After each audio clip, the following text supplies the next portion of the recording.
Now, from footy whiz kid to bad boy, it accurately sums up the career of football star Todd Carney. Tonight, Todd and Mum Leanne face the hard truth on his mistakes and his wasted opportunities. I think the question most Australians would ask about it is why? Yeah, I guess I ask myself why. So when I first saw the picture, I thought, oh my God. It's going to haunt me for the rest of my life. It's what I'm known for.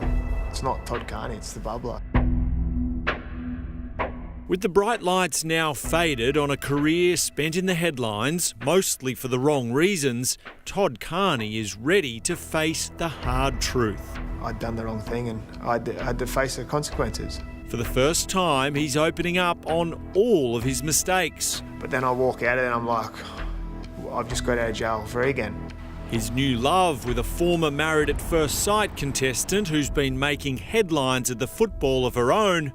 And we discover whether this bad boy tested the love of his loyal mum. A lot of good talent's just so wasted, and I think just for the alcohol. Right from the start, Todd Carney was the ultimate child prodigy. Talented, ambitious, and pushed to succeed by his father, Darryl. There was a strict training regime, no parties, not even a skateboard. Nah, no skateboards, no parties. When we were going family holidays anywhere, it was never going to the shops to buy a skateboard or a bodyboard or whatever. It was going straight to the first protein shop and getting protein. Aged just 16, he was signed by the Canberra Raiders and left his country home at Goulburn. He dropped out of the last 2 years of school, becoming a full-time NRL player, a boy surrounded by men. I mean, do you think he was ready for that experience? Oh, no. Definitely not. I talk to 16-year-old kids now that I coach, and I think there's no way I would send you into a NRL change room tomorrow. With Todd away from the family home, temptation soon followed. His first drink driving offence was in 2006, disqualified from driving for 5 years. A year later, he was busted again, this time drinking, driving with no licence and doing a runner from police. There was cops behind me, put their lights on, and I had no licence. Obviously I'd been drinking. I didn't know what to do, so I just went into a mode where I've got to get away. Got to a point where the cops stopped chasing me and climbed up a tree and hid until it was possible for me to get away. He escaped from that tree back home to Goulburn to face his parents. What did you think when he told you what had happened there? I couldn't believe it. I knew things weren't going to be very good. I don't know what was going on in his head. At this crucial crossroads in his life, the firm hand that had always guided Todd Carney began to disappear. His dad, Darryl, had dementia, but it wasn't diagnosed for several years. He became different, distant, and even stopped watching his pride and joy play the game they both loved. I could tell on Todd's face straight away that he was so hurt that his father hadn't come to football. I guess some people would look and go, well, you should say it is, so people would feel sympathy of it, but that's not the way I am. I put my hand up and say that I've done the wrong thing. Even after being arrested by police, his dad didn't get angry. He sort of half laughed as if I'd done the right thing and the police were doing the wrong thing by keeping me where I was. In that instance, he wouldn't have done that if he wasn't sick. Oh no, he would have been so furious with him. And do you think a kick up the backside from Darryl then might have made a big difference? Definitely, yeah. Instead, Todd Carney received another warning from a magistrate that jail was awaiting him if he offended again. For a lot of young blokes, going that close to jail really would be the wake-up call they needed. Why do you think it never quite was for you? I was in that reckless state. I felt like I was invincible sometimes, I reckon, because I still had rugby league. I still had everything around me.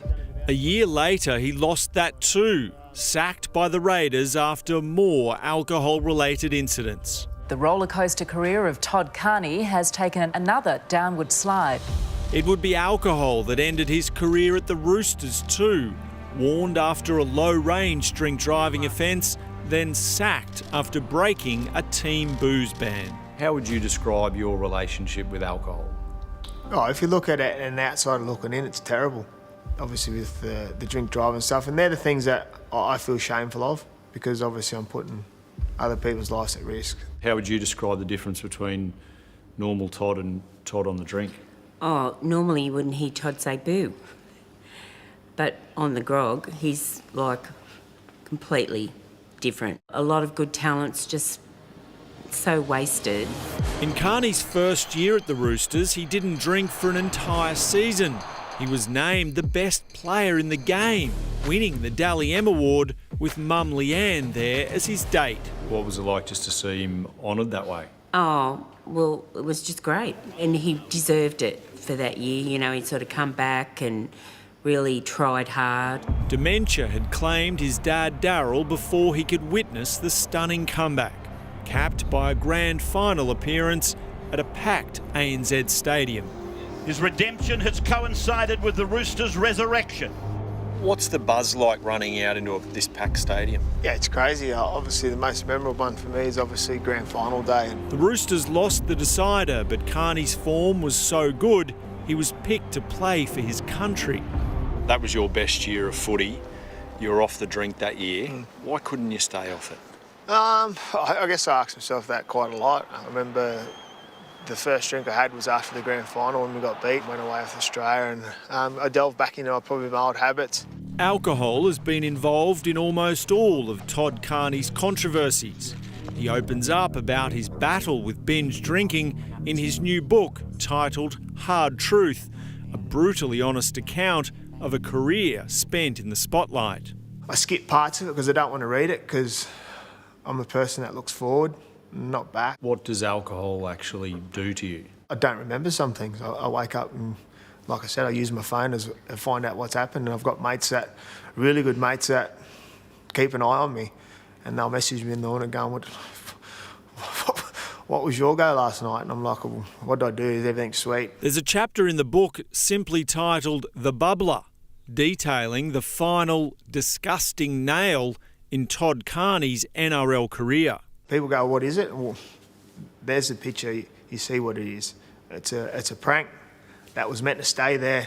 What did you think when you saw the bubbler? When I first saw the picture, I thought, oh my God. But as a mother, you're going to think this is really strange. But in Goulburn, a doctor that I go to, she said her sons laughed about it and said it's a well-known party trick. So you didn't invent this party trick? No, Bear Grylls did. He gets paid for it. Todd Carney's now found a way to get paid for it too. Yeah, piece of The new iPhone app from Sportsbet. How much does it haunt you when you go out in public places? So if I was at this stadium going to the toilet, so I'll always ask a mate to come to the toilet with me, just in case something happened. Todd wasn't in the street doing it in front of your grandmother. He was in a pub, in a toilet. That fellow sort of set Todd up. I realise his privacy's been violated in a toilet, but are you not disgusted by that picture? Oh yeah, I am. The picture cost him a $3 million contract with the Cronulla Sharks. He sued them for unfair dismissal and settled out of court.